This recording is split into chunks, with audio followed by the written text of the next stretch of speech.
Well, good morning, everybody. This is Pastor Jay coming to you from the Vicarage, and we are here today to do our Friday Digging Deeper devotional. And all this week, we've been digging deeper into our sermon subject from Sunday, from the book of Acts, where Paul is on his third missionary journey, and he is traveling he is now heading towards Jerusalem. And he is finishing up some work in Ephesus in Acts chapter 20, and he is heading towards Troy. And our story will conclude, the part of the story that we talked about concludes in Troy.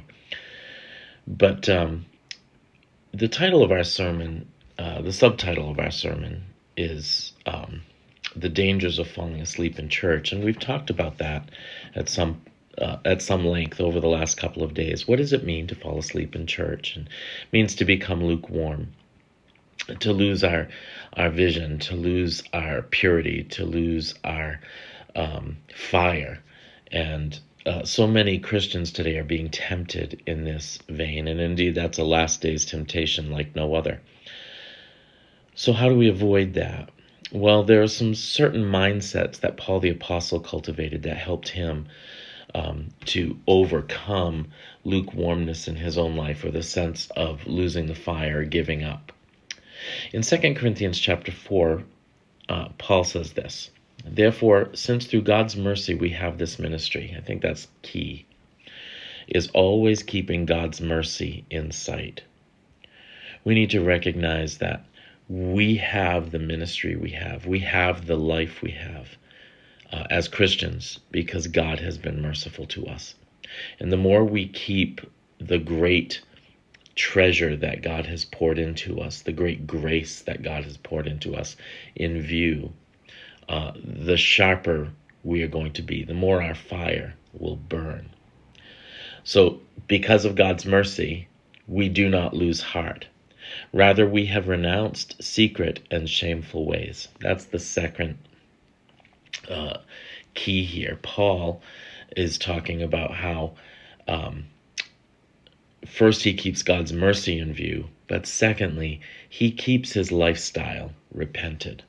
Look, Christians, one of the keys to keeping the fire of God alive in our hearts and not becoming lukewarm is to get gold refined in the fire, to be willing to go through trials. We'll talk more about that tomorrow. But to wear white robes, to keep ourselves pure. This is a time like no other where we have to run, not walk, away from our secret sins. Those things inside of us, the attitudes, the heart, mindsets that keep us distant from Jesus Christ. Everything that keeps us away from Jesus, we have to get rid of it these days. We have to be ruthless with it. Jesus said, if your right hand offends you, cut it off. Now that's a metaphor. He's talking about being vicious with our sin and being willing to do whatever we have to do to get rid of our sin. So two things this morning, two things I want to leave you with as we get ready for the day. Keep God's mercy, the incredible price he paid and the incredible gift he's given you in view. And secondly, anything that separates you from God, be vicious with and get rid of it.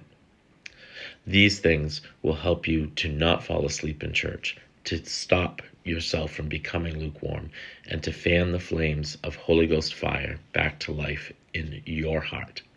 All right, until we meet again, God bless you and be at peace.